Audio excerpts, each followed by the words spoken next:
안녕하십니까. 저는 이제 70 먹은 할머니입니다.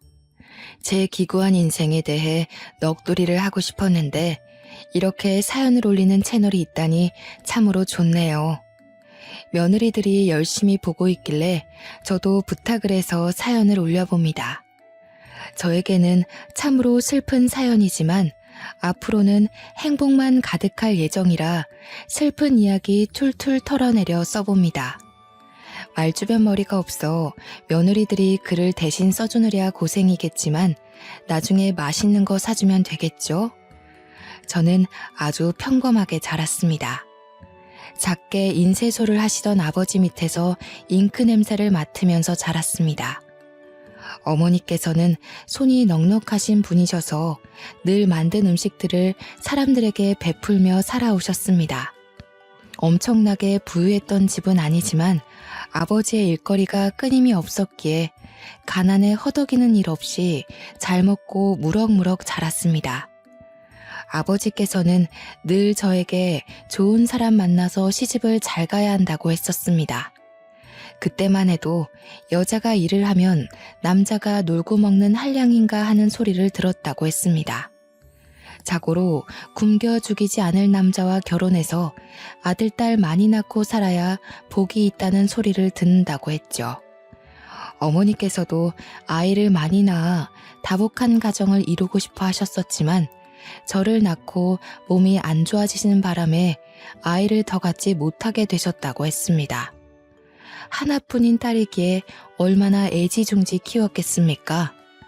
그런 저에게 소위 말하는 좋은 남자가 생겼고 양가의 축복 아래 결혼도 하게 되었습니다.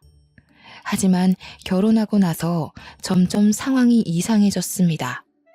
갑자기 시아버지께서 심장마비로 객사를 하셨고요. 시어머니께서는 시아버지를 잃은 슬픔에 시름시름 앓다가 돌아가셨습니다. 결혼하자마자 치룬 장례에 저는 정신이 없었습니다. 거기다가 두 분의 상을 치룬 지 얼마 안 되어 저희 아버지 인쇄소에 불이 나서 주변 건물들까지 손해를 끼치고 말았습니다. 한순간에 전 재산을 잃고 주변 상가에게도 피해를 변상해야 했습니다. 그래도 저는 두 분 건강에 이상이 없다는 것만으로도 감사했습니다. 하지만 빚더미에 앉게 되었습니다.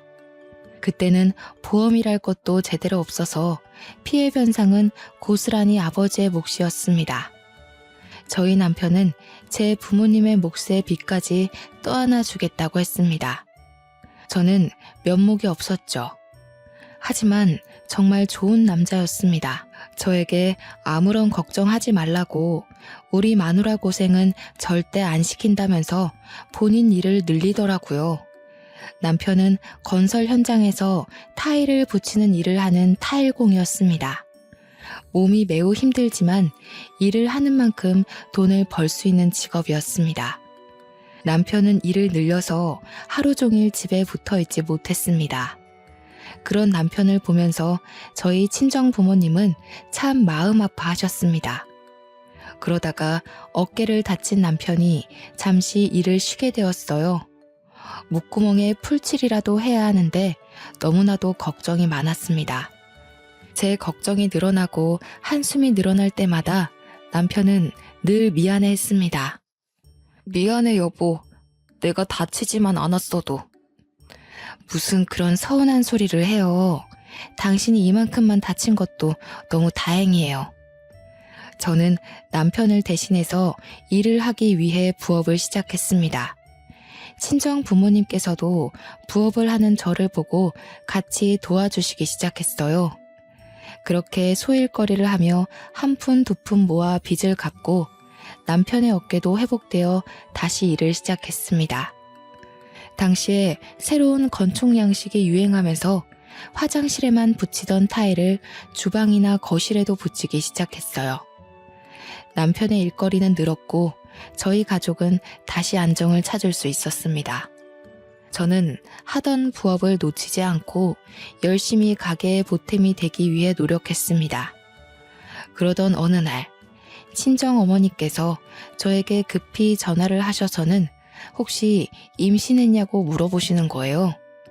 저는 별다른 증상을 못 느끼고 있었는데 순간 생리가 늦어지고 있다는 것을 알았습니다. 그래서 왜 그러느냐 여쭈어 봤더니 글쎄 친정어머니 꿈에 황금거위가 날아와서 황금알 하나를 품에 쏙 안기고 사라졌다는 거예요. 내가 태몽을 꾼 게 확실하지? 아직 몰라요. 생리가 좀 늦어지긴 하는데. 어머 얘, 그럼 임신이 맞나 보다. 근데 내가 이게 태몽인지 아닌지 조금 헷갈렸던 부분이 있는데. 꿈 끝이 별로 안 좋았어요? 아니 글쎄 내가 알을 잘 품고 가다가 돌뿌리에 넘어져서 알을 깨트렸지 뭐야. 근데 노른자가 2개나 있더라고. 터지긴 했지만 그래도 괜찮겠지? 저는 어차피 꿈이고 아직 임신한 것도 아닌데 너무 걱정하지 마시라고 전했습니다. 그날 저녁 약국에서 임신 테스트기를 사왔어요. 약사님께서 아침 첫 소변으로 하는 게 가장 정확하다고 하셔서 다음날 아침까지 기다렸습니다. 임신 테스트기에는 양성 반응이 떴어요. 제가 정말로 임신을 하고 만 것이었죠.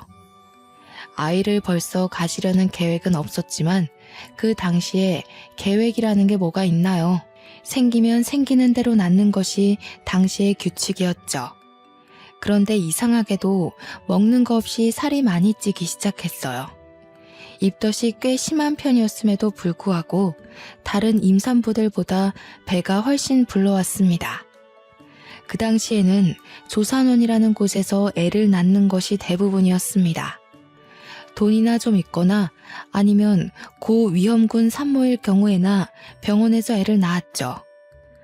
산파가 아이를 받는 전문 조사원에 다니고 있었으니 요즘 말하는 초음파니 뭐니 그런 검사는 없었습니다. 남편은 그냥 남들보다 아이가 큰가 보다 했지만 저는 뭔가 불안했어요. 고작 임신 4개월일 뿐인데 다른 임산부들 7개월쯤 되는 배를 가지고 있었거든요. 저는 남편이 일이 바빠 혼자 병원으로 향하고 있었습니다. 평소와 다를 거 없이 버스 정류장에서 버스가 언제 오나 목 빠지게 기다리고 있는데 뒤에서 누군가가 저를 불렀습니다. 뒤를 돌아봤는데 아무도 없었어요. 영 꺼림칙해서 앞을 보려는데 다시금 소리가 들려왔습니다. 저 멀리서 웬 할머니 한 분이 색동 저고리를 입고 저에게 손짓을 하고 있었어요. 저는 덜컥 겁이 났습니다. 너무나도 선명하게 보이는 색동 저고리에 제가 귀신을 보고 있나 싶었거든요. 제가 쭈뼛쭈뼛 하면서 무시하려고 하자 할머니는 제게 큰 소리를 내면서 말했습니다. 당장 이리 오래도. 저는 제 귀를 쩌렁쩌렁하게 울리는 호통에 놀라서 뭔가를 홀린 듯 할머니 앞으로 다가갔어요. 할머니는 길에서 돗자리를 펴놓고 사주 같은 걸 봐주시는지 작은 나무상에 한자로 된 책을 3권 정도 올려두셨더라고요. 저는 임신한 몸이라 솔직히 뭔가 내키지 않았습니다. 호주야, 이름이 뭐고? 제 이름이 왜요? 우리 할망은 그렇게 말대꾸하는 거 안 좋아한다. 이름이 뭐고? 윤순애입니다. 아이고, 이름 획수가 잘못된 게 틀림없네. 진실한 순자 쓰나. 제 이름은 참으로 진실로 할 때 순자를 쓰고 있었습니다. 한자를 말하지도 않았는데 덜컥 맞추는 할머니에 소스라치게 놀랐습니다. 우리 할망이 그러는데 이름에 삼수변 삼액자가 붙어야 하는데 기구한 운명의 획이 하나 추가되어 죽을사가 붙었다고 하시는구만. 진실로 순자가 아니라 따라 죽을 순이 붙었어. 저는 너무나도 기분이 나빴습니다. 제 아이가 뱃속에 떡하니 자리를 잡고 있는데 그런 불길한 소리를 하니 얼마나 불안하고 불쾌했겠습니까? 자리를 박차고 일어나려고 하는데 할머니께서 제 손을 꽉 붙들어 매셨어요. 그 힘이 얼마나 강하던지 제가 감히 이길 수 없는 정도였습니다. 갑자기 눈알을 확 뒤집었다가 푸시더니 제 눈을 똑바로 쳐다보고 제 배를 뚫어져라 보셨습니다. 그러더니 쌀알을 몇 개 휙 던지시고는 중얼중얼 하시는 겁니다. 저는 너무 소름 끼치고 무서워서 도망가고 싶었는데 두 다리가 묶인 것 마냥 그 자리에서 일어날 수가 없었습니다. 너무 끈끈하게 묶여 있어서 내가 그 끈을 함부로 풀어낼 수가 없네. 자네 아이 둘 다 살리고 싶으면 한 아이를 포기해야 해. 아이 둘 다 살리고 싶으면? 그게 무슨 소리래요?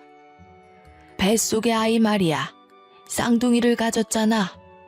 저는 그제서야 제 배가 왜 남들보다 큰지 이해가 갔습니다.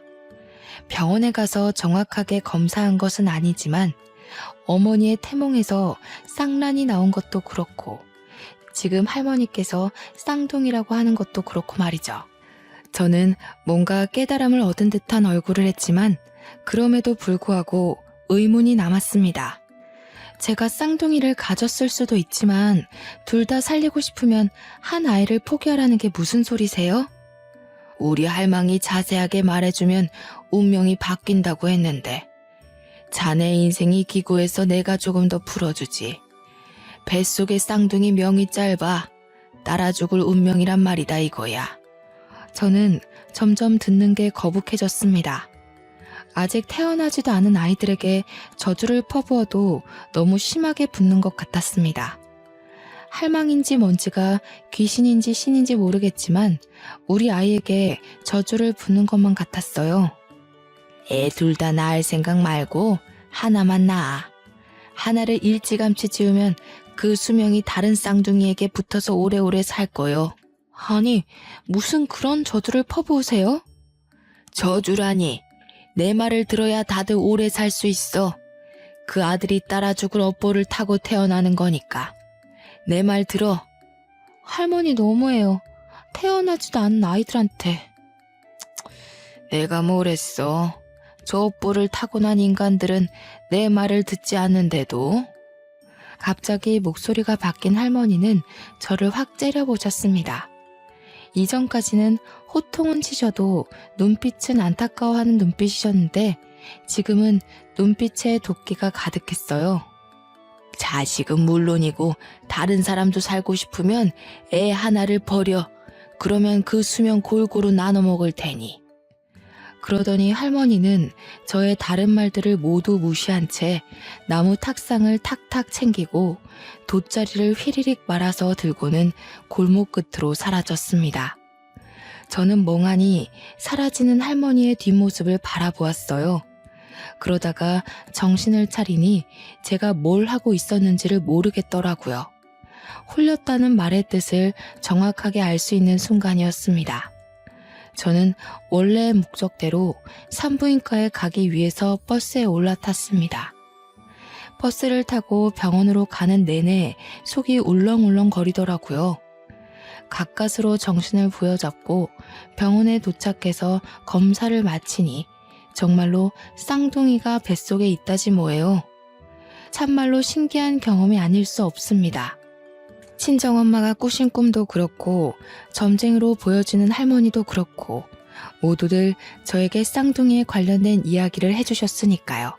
그런데 쌍둥이인 걸 알자마자 제 마음속에 불안의 촛불이 탁 켜졌습니다. 쌍둥이 명이 짧아 따라 죽을 운명이란 말이다. 저는 서둘러 동네로 왔습니다. 그리고는 점쟁이 할머니가 있었던 그 자리로 달려갔어요.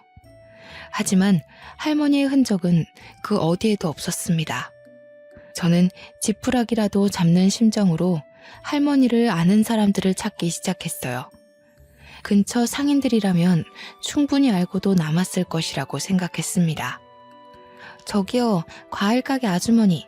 여기서 앉아서 점을 보시던 색동옷 입은 할머니 못 보셨어요?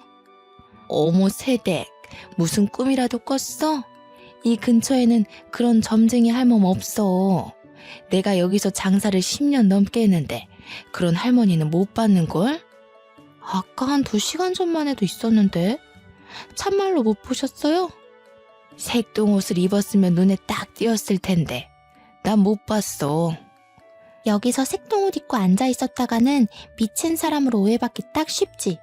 나도 그런 할머니는 본 적이 있는데 새댁이 잘못 본 거 아니야? 저짝 골목 끝으로 가면 무당집이 하나 있긴 한디 근데 뱃속에 애도 있으면서 귀신이라도 붙어오면 어떡해? 저는 마지막 상인분의 말씀을 기억해두고 골목 끝에 있는 무당집을 찾아갔습니다. 임신해서 부른 배를 하고 들어가기 좀 무서웠지만 금방 점쟁이가 버선발로 나와 저를 맞이해 주었습니다. 하지만 제가 낮에 봤던 할머니가 아니었어요. 저는 점을 보지 않겠다고 하고는 다시 나왔습니다. 그 이후로도 며칠을 버스 정류장 앞에서 할머니가 앉아있던 곳을 바라보며 기다렸지만 그 할머니는 영영 나타나지 않았습니다. 정말 소름이 쫙 돋았어요. 그 할머니는 도대체 어디서 나타나 저에게 말을 걸고 사라진 걸까요? 뱃속에 제 아이가 쌍둥이라는 것은 어떻게 알았을까요? 저는 좋은 것만 생각하기로 결심했습니다. 나쁜 기억들은 모두 지우기로 했어요. 그저 제가 아이들을 더욱 잘 살피고 위험하지 않게만 키우면 될 것이라고 생각했습니다. 시간이 흐르고 흘러 조산원에서 저는 쌍둥이를 낳았습니다. 꼬박 20시간이 넘는 진통 끝에 자연분만을 했고 둘째 아이가 조금 늦게 나오는 바람에 덜컥 겁을 먹었지만 능숙하신 조산사가 아이를 잘 꺼내주었습니다. 둘 다 일란성 쌍둥이로 아들이었는데 너무너무 예쁘고 귀여웠습니다. 남편은 타일 일로 바쁜 와중에도 아이들을 보느랴 시간 가는 줄 몰랐습니다. 더군다나 제가 난산이었기 때문에 제 몸까지 살펴주느라 정말 고생이 많았어요. 처음 출산이다 보니 모르는 게 너무나도 많았습니다. 우리 아이가 왜 우는지 이유조차 모르면서 그저 끌어안고 달래기 바빴습니다. 친정 어머니께서 도와주지 않으셨다면 정말 하루가 어떻게 흘러가는지도 모르는 채 살았을 거예요. 가끔은 너무 울어대는 쌍둥이들 탓에 정신이 나갈 것 같았지만 그럼에도 내 새끼라 그런지 정말 예뻤습니다. 잘 때는 또 얼마나 천사 같던지요. 아이를 키우며 정신없이 살았습니다. 너무 정신이 없어서 저희 친정아버지께서 암에 걸렸다는 사실도 모를 정도로 말이죠. 저희 쌍둥이가 돌이 채 되기도 전에 친정아버지는 암이 급격하게 번져서 돌아가시고 말았습니다. 수술이건 항암이건 손을 쓸 사이도 없이 그렇게 갑자기 말이에요. 아버지는 우리 아이들이 밥을 얼마나 잘 먹는지, 걸음마를 언제 뗐는지 엄마 아빠 하고 부르는 것도 모른 채 돌아가셨습니다. 저희 친정 어머니께서는 결국 외로움을 견디지 못하시고 저희와 합가를 하게 되었습니다. 합가를 하는 동안 아이들을 얼마나 극진히 보살펴 주셨는지 몰라요.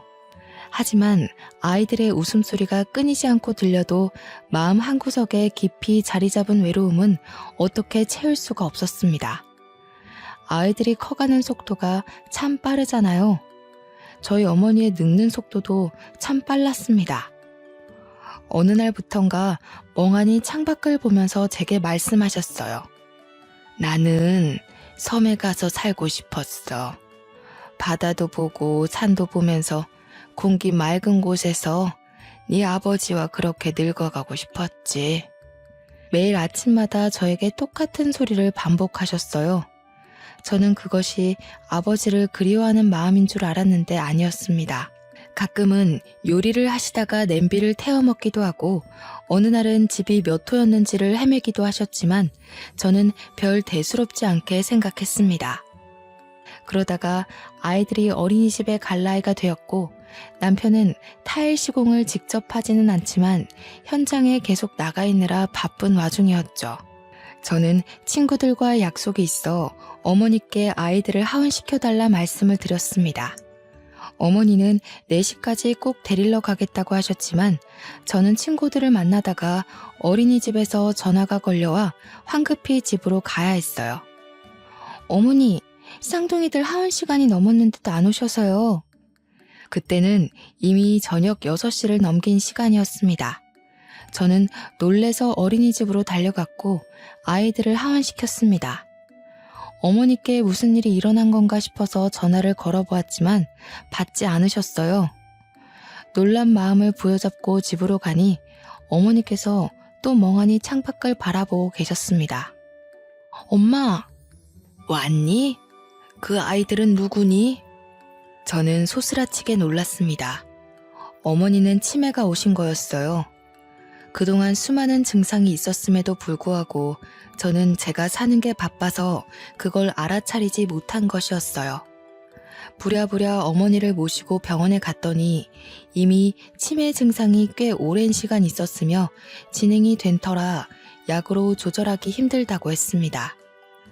저는 한동안 눈물로 밤을 지새워야 했습니다. 결국 어머니는 중증 치매 환자라는 검사 결과를 받게 되었고 아이들과 함께 살면서 위험한 일이 반복되어 결국 요양원으로 모시게 되었습니다. 어린이가 되어버린 어머니께서는 요양원에 들어가지 않겠다고 난리를 치셨지만 어쩔 수 없었습니다. 그런데 요양원에 들어가 외로움에 시름시름 앓던 어머니께서는 6개월 만에 자다가 돌아가셨습니다. 저는 너무 놀라서 요양원에 찾아가 혹시 제대로 잘 보살피지 않은 건 아닌지 확인해 보았지만 병원에서도 자연사로 결론 짓더라고요. 그때가 겨우 우리 아들들이 5살일 때였습니다. 저는 결혼부터 지금까지 시부모님, 친정부모님 4분을 모두 보내드려야만 했습니다. 문득 버스 정류장에서 우연히 만났던 할머니의 말이 떠오르더라고요. 자식들은 물론이고 다른 사람도 살고 싶으면 애 하나를 버려. 그러면 그 수명 골고루 나눠 먹을 테니. 소름이 끼쳤습니다. 정말 제 이름의 획순 하나로 이런 일이 벌어진 건가 싶었고요. 우리 아들들이 무탈하게 살 수 있는 방법이 무엇이 있을까 고민하게 되었습니다. 하지만 별다른 수가 없었죠. 병이 있는 것도 아니고 누군가가 우리 아이들을 위협하는 것도 아니었습니다. 남편은 매일같이 고민하는 저의 손을 꼭 잡아주며 말했습니다. 당신이 그 할머니에게 무슨 말을 들었던 너무 걱정하지 마. 아직 아무런 일도 일어나지 않았고 사실 우리 부모님이건 장인어른 장모님이건 하늘나라에서 부른 것일 수도 있는데 당신이 너무 그 할머니 말에 신경 쓰고 있는 건 아닐까 싶어. 나도 지워버리려고 노력 중인데 그게 잘 안 되네요. 우리 아이들 우리 손으로 지켜내면 되지. 우리가 더 보살피고 더 아껴주면 위험한 일 없을 거야. 남편은 저를 꼭 안아주며 말해주었습니다. 저는 불안함을 조금 내려놓기로 했어요. 그 뒤로 우리 아들들이 초등학교에 입학해서 체육대회를 할 때도 위험한 일이 생기지 않도록 담임 선생님께 신신당부를 했고요. 학교에서 친구들과 싸움이 나면 불이 나게 달려갔습니다. 그때 당시만 해도 학교에서 체벌이 공공연하게 이루어졌던 시기라 매 학년마다 담임 선생님을 찾아가 체벌은 절대 안 된다고 말씀을 드렸고요. 시장을 다닐 때에도 제가 매일같이 데려갔고 또 데리고 오면서 위험한 상황 자체를 만들지 않으려고 했습니다. 물론 주위에서는 너무나도 극성이라고 손가락질을 하기도 했죠. 하지만 자식 목숨이 달린 일인데 어느 부모가 가만히 있을 수 있겠습니까? 우리 아이들은 무럭무럭 자랐습니다. 울음만 커져도 제가 소스라치게 놀랐기 때문에 정말 남자 아이들로서는 별로 상상할 수 없을 정도로 흉터 하나 없이 잘 컸습니다. 예방접종을 할 때에도 일일이 알레르기 검사를 하고 안전성을 수십 번 물어보고 맞췄으니까요. 아이들이 고등학생이 된 이후부터는 마음이 한결 편하더라고요. 성인과 별 다를 것 없는 몸을 하고 있었으니까요. 우리 아들들이 키도 꽤 컸고 몸도 다부졌거든요. 무엇보다 예의도 바르고 제 말을 잘 들어주는 자상한 아들들이었습니다. 정말 아픈 데 하나 없이 다치는 데 하나 없이 잘 자라주었습니다. 저는 평온한 일상이 반복되자 점쟁이 할머니의 말을 완전히 까먹어버렸습니다. 그도 그럴 게 수능도 잘 치렀고 대학도 둘 다 원하던 학과에 붙었거든요. 대학생이 되어 초반에 놀러 다니느랴 집에 잘 안 들어왔을 때는 조금 걱정이 되었지만 아들들은 걱정 말라고 했습니다. 그렇게 제일 걱정이던 군대도 잘 다녀오고 대학도 졸업하고 둘 다 취직이 되었을 땐 저와 남편 모두 안심했습니다. 남편은 저에게 웃으며 놀리기까지 했죠. 어릴 때는 어디 다쳐서 피라도 나면 기절할 것처럼 굴었던 사람이 그봐 마음을 달리 먹으니까 우리 아들들도 잘 자라서 이렇게 어엿한 성인이 됐잖아. 저는 남편을 보며 활짝 웃었습니다. 사람은 역시 마음먹기에 달린 거라 생각했죠. 그러던 도중 첫째 아들이 여자친구를 소개시켜주겠다고 했습니다. 아들들 모두 34살이니 결혼 정년기라고 생각은 했지만 저렇게 이야기를 하니 속이 시끌시끌한 건 어쩔 수 없더군요. 첫째가 피아노를 전공했다던 여자를 데리고 왔고 늘씬늘씬하고 예쁜 것이 한눈에 마음에 들었습니다.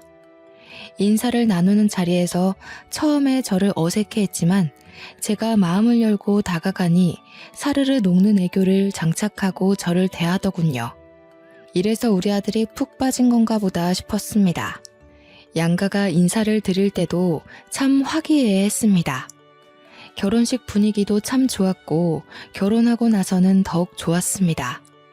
우리 아들이 살가운 성격은 아니었는데 며느리가 오고 나서부터 참 저를 이모저모 많이 챙기더군요. 며느리가 시켜서 하는 일이라도 참 고마웠습니다. 첫째 며느리가 결혼 4개월 만에 임신했다고 했을 때 저와 남편은 초음파 사진을 들고 눈물을 흘리기도 했으니까요. 첫째 며느리의 임신 경사와 더불어 둘째 아들도 결혼하겠다고 했습니다. 미술 선생님으로 재직 중인 여자라고 했습니다. 둘째 며느리는 참 조용조용하면서도 진득하니부터 일을 할 줄 아는 아이였습니다. 큰 며느리처럼 살갑게 붙어서 이런저런 이야기를 나누거나 하진 않았지만 늘 제 옆에서 조용히 제가 하는 일을 거들었죠. 그 야무진 손이 얼마나 예뻐 보였는지 모릅니다. 첫째 며느리는 출산 후에도 피아노를 계속했고 연주회에 우리 가족 모두를 초대하기도 했습니다. 강렬한 드레스를 입고 피아노를 연주하는 큰 며느리는 참 다른 사람 같아 보였습니다. 정말 멋있고 대단하더라고요. 그 이후에도 제가 연주회 가는 것을 좋아하니 무슨 일이 있으면 연주회 티켓을 주었습니다. 며느리 친구들의 공연을 같이 보러 가기도 했고요. 둘째 며느리는 학교에서 미술 선생님으로 일을 하면서도 자기 전시회라는 것을 열더라고요. 미술이라는 걸 하나도 모르는 제가 봐도 그림이 너무 아름다웠습니다. 제가 멍하니 둘째 며느리의 작품을 보고 있자 며느리가 저를 위해 그림을 그려주기도 했네요. 그걸 보고 첫째 며느리도 둘째 며느리에게 작품을 사기도 했고요. 둘째 며느리는 돈 받고 팔 수 없다고 그냥 드리겠다고 둘이 티격태격하다가 정말 싸움이 나기도 했네요. 가운데서 중재하느라 제가 얼마나 진땀을 뺐는지 모릅니다. 첫째 며느리가 출산하고 얼마 지나지 않아 둘째 며느리도 임신을 했고 첫째 며느리가 둘째도 가졌다는 소식을 전해왔습니다. 한순간에 대가족이 되어버려 저와 남편은 정신이 없었죠. 첫째 며느리가 아이를 봐달라고 하면 한달음에 달려가 아이를 돌봐주기도 했고 제가 먼저 아이를 돌봐줄 테니 목욕탕이라도 가서 때라도 밀고 오라고 할 때도 있었습니다. 그럴 때마다 같이 못 가서 아쉽다는 며느리를 어찌 예뻐하지 않을 수가 있을까요? 정말 고부간의 갈등이라는 건 하나도 겪어본 적이 없습니다. 첫째네 손주 2명에 둘째네 손주 하나, 이렇게 세 아이를 동시에 돌봐 집안이 난장판이 되어도 참 즐거웠습니다. 며느리들도 저를 얼마나 의지했는지 모릅니다. 그러던 도중 저에게 또 한 번 시련이 찾아왔습니다. 하나뿐인 제 남편이 세상을 떠나버린 것이었습니다. 사고였지만 제 마음은 받아들이기가 힘들더라고요. 아들과 며느리들 손주들까지 할 거 없이 장례식장을 지키고 사돈댁들도 전부 와서 저를 위로해 주었습니다. 첫째 며느리와 둘째 며느리 모두 남편의 목까지 저를 챙기겠다고 진심의 눈물을 흘리며 약속했죠. 저는 너무나도 외롭고 쓸쓸했지만 매일같이 전화하고 자주 찾아오는 며느리들 덕에 그 슬픔도 훌훌 털어낼 수 있었습니다. 오죽하면 저에게 합가를 하자고 하는데 도무지 아들네 집에 얹혀 살 마음까진 들지 않더라고요. 대신 남편과 아이들을 키우며 한평생 살았던 집을 처분하고 작은 빌라로 이사를 갔습니다. 첫째와 둘째네 집 모두 가까운 동네로 말입니다. 집이 가까워지니 며느리들도 더 자주 저를 찾아오더군요. 저는 정말 시간 가는 줄 모르고 며느리들과 신나게 놀러 다녔습니다. 어찌나 서울 구석구석에 맛집이 넘치고 카페들이 넘치던지 생전 남편이랑은 가본 적도 없는 곳이었어요. 며느리들과 돌아다니면서 얼마나 재미졌는지 모릅니다. 그러자 둘째 며느리가 여행을 가는 것이 어떻겠냐고 묻더라고요. 생각해보니 남편이 살아있을 때 전부 다 같이 가족여행을 떠나본 적이 없었던 거예요. 아버님 살아계실 때 갔어야 했는데 너무 아쉽네요. 그래도 이번 여행에서 우리 재밌게 놀다가 와요, 어머님. 맞아요. 제가 고기 하나는 진짜 잘 굽거든요. 형님, 고기는 제가 구울 테니까 집게 탐내지 마세요. 며느리들은 제가 좋다고 하니 바로 강원도에 있는 펜션을 예약하더라고요. 고기도 구워 먹고 물놀이도 할 수 있다면서 아주 좋아했어요. 사는 게 바빠 아들들 데리고 좋은 곳으로 여행을 떠나본 적 없어서 참 미안하면서도 설레더군요. 첫째 아들의 둘째 손주와 둘째 아들네 첫째 손주는 너무나도 아기라서 사돈 댁들이 맡아주시겠다고 즐거운 여행 다녀오라 하시더라고요. 저는 감사 인사를 전화로 전달하고는 첫째 아들네 차에 올라타려 했는데 갑자기 첫째 손주가 떼를 쓰기 시작했습니다. 할머니랑 엄마랑 작은 엄마랑 이렇게 탈래요. 응? 아빠가 운전하는 차에 타지 않고? 여자는 여자끼리, 남자는 남자끼리. 요즘 유치원에서 여자 남자 편갈라서 논다고 하더니 집에서도 이러네요. 형수님, 조카가 원하는데 뭐 어때요? 저랑 형이랑 운전해서 갈 테니 형 차를 형수님이 운전해서 오시면 되겠네요. 좋아. 손주의 바람대로 여자차, 남자차 나눠서 타기로 했습니다.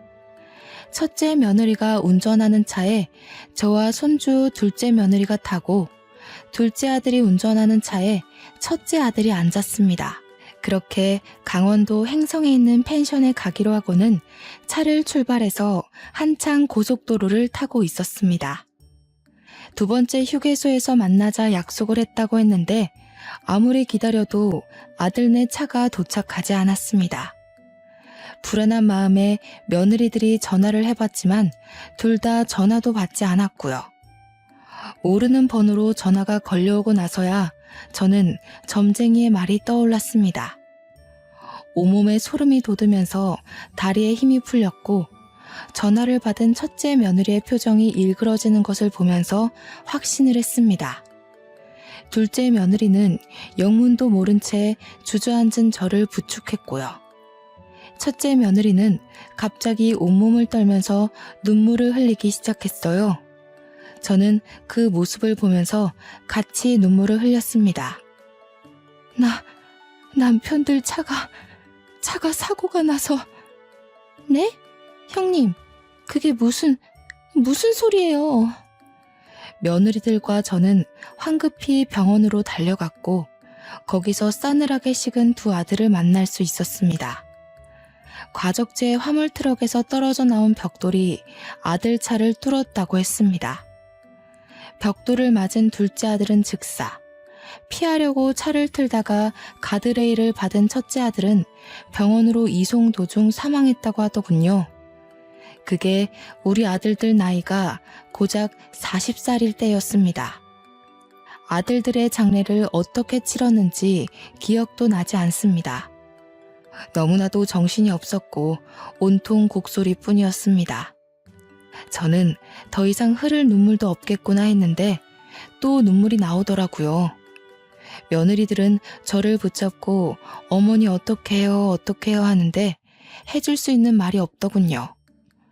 발인을 끝내고 장지에 두 아들을 묻고 집으로 돌아와 아무도 없는 텅 빈 집에서 홀로 잠이 들었는데 꿈속에 그 색동옷 입은 할머니가 나타나더군요. 세월이 40년이나 흘렀음에도 여전히 버스 정류장에서 만났던 그 모습을 하고 말입니다. 내가 하나만 살리라고 했잖아. 그래야 수명을 늘릴 수 있다고. 네 이름 획수가 잘못되어 줄줄이 따라가는 거라고 했잖우. 이제 저는 어떡해요? 며느리들까지 무슨 화가 생기면 어떡해요? 네 핏줄의 인연이 모두 끝이 났으니 더 이상 따라가는 사람이 없을 게야. 그 말을 뒤로 한 채 할머니는 사라졌고 저는 꿈에서 깼습니다. 제게 나타나서 더 이상 따라가는 사람이 없을 거라 했지만 저는 불안했어요. 저는 빌라를 매매로 내놓았습니다. 자리가 좋고 신축이라 그런지 금방 좋은 값을 받고 팔 수 있었습니다. 남편과 살았던 집을 팔고 남았던 돈과 빌라 매매값을 합치니 수중에 4억 정도 생기더라고요. 저는 며느리들을 불렀습니다. 그리고 각각 2억씩 나눠주었죠. 며느리들은 절대 받지 못한다며 한사코 거절했지만 제가 큰 소리를 내니 마지못해 받았습니다. 나는 이제 바다도 보고 산도 볼 수 있는 섬으로 떠날 게야. 우리 어머니의 소원이셨지. 이제 나는 신경 쓰지 말고 우리 며느리들 각자의 삶을 찾아가도록 해. 아직 나이도 젊은데 새 출발해야지. 며느리들은 저를 붙잡고 엉엉 울었습니다. 절대 못 보낸다고 평생 같이 살자고 하는 걸 매몰차게 밀어내고는 무작정 제주도로 떠났습니다. 그리고는 무작정 수녀원에 들어가 저를 받아달라고 했죠. 큰 수녀님께서는 제 사정을 묻지도 않으시고 저를 받아주셨습니다. 매일같이 기도를 드리며 스스로 감옥 생활을 자처했습니다. 그런 제가 참 안쓰러웠는지 어린 수녀들이고 큰 수녀님이고 할 것 없이 매일같이 저를 불러다가 맛있는 걸 먹여주시고 좋은 경치를 구경시켜 주었습니다. 그럼에도 불구하고 저는 두 아들들을 먼저 보냈다는 죄책감을 이겨내기 힘들었어요. 그렇게 1년을 넘는 시간 동안 열심히 수련을 하고 기도를 하니 마음 한구석이 한결 편해지더군요. 그런데 어느 날 큰 수녀님이 저를 찾는 사람들이 있다면서 기도를 하고 있는 저를 불러냈습니다. 앞마당에 나가니 첫째와 둘째 며느리들과 손주들이 저를 기다리고 있었습니다. 순간 눈물이 터지는데 흐르는 눈물을 막을 수가 없었습니다. 며느리들도 저보고 눈물을 흘리고 있더군요. 천천히 이야기하라면서 자리를 비켜주신 큰 수녀님 덕에 저희는 이산가족 상봉하듯 끌어안고 엉엉 울었습니다. 어디 가셨는지 알려주지도 않으셔서 정말 못 찾는 줄 알았어요. 알고 보니 저를 찾느라 참 고생했다고 하더군요. 제가 거주지를 옮기지 않고 지내다가 며칠 전에서야 전입신고를 수녀원으로 했는데 그걸 보고는 찾아온 것이었습니다. 어머님, 이제 저희와 같이 서울로 올라가요. 저희 그동안 취직도 하고 대출도 받아서 마당에 있는 주택을 샀어요. 어머님 모시고 살려고 일부러 큰 집으로 구했어요. 내가 염치 없이 어떻게 거기서 살 수가 있겠니? 괜한 짓을 했구나. 나는 여기가 편하고 저희 취업해서 일을 해야 한단 말이에요. 그럼 손주들은 누가 봐주시나요? 어머님이 와서 사랑으로 보살펴 주세요. 우리 남편들처럼 그렇게 키워주세요. 울면서 떼를 쓰는 며느리들에게 매몰차게 돌아가라 이야기를 하지 못하겠더군요. 며느리들은 인근에 숙소를 잡았다면서 기다리겠다고 꼭 같이 돌아갈 거라고 했습니다. 제 이야기를 대충 들은 큰 수녀님께서 무슨 걱정이 있으냐며 며느리들을 따라가라고 하시더군요. 우리 자매님께서 앞으로 얼마나 더 이 세상에 있다가 하나님의 부름을 받으실지 모르지 않습니까? 마지막은 가족들과 함께 오순도순 지내시면 얼마나 행복할까요? 저는 큰 수녀님의 말씀에 큰 결심을 하고 며느리들에게 연락을 했습니다. 내가 너희들에게 큰 짐이 될지는 모르지만 나 또한 내 가족과 함께 지내고 싶어 못 이기는 척 따라가마. 하지만 이거 하나만 약속해다오. 언제라도 좋은 사람이 나타나면 뒤도 돌아보지 않고 떠나는 게야. 어머님, 꼭 약속할게요. 하지만 어머님도 저희가 좋은 사람을 만날 때까지 절대로 만남을 강요하지 마셔요. 저희가 절대 죄책감이나 마음의 응어리 같은 게 남아서 이러는 거 아닌 거 아시죠?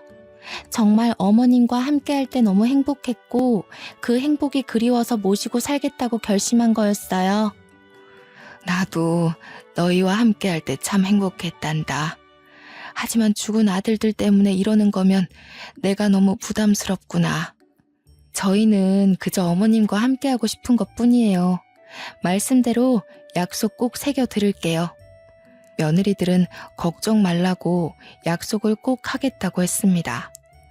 저는 며느리들이 구해놨다는 서울에 마당이 딸린 주택으로 이사를 했고 지금은 손주들을 돌보면서 행복하게 지내고 있습니다. 우리 며느리들에게 좋은 사람을 언제든지 찾아가라 했지만 약속만 해놓고 지키지도 않네요. 벌써 같이 산 지 5년이라는 세월이 흘렀는데 손주들 쑥쑥 크는 맛에 참 재미지게 삽니다. 큰 며느리, 둘째 며느리, 손주 3명과 복작복작 사니 참 외로움을 느낄 시간도 없습니다. 사돈댁들도 여전히 저와 잘 지내고 있습니다. 저를 원망할 법도 한데 저를 참 많이 신경 써주십니다. 얼마 전 둘째 며느리네 바깥사돈이 돌아가시는 일이 있었습니다. 온 가족이 똘똘 뭉쳐 힘겹게 이겨내기로 약속했죠. 둘째 며느리네 안사돈도 우리들의 집으로 모시고 오기로 약속했습니다. 이렇게 온 가족이 하나 되어 살 수 있다니 얼마나 기쁜 일입니까? 앞으로도 영원히 우리 가족은 하나 되어 행복하게 살 겁니다.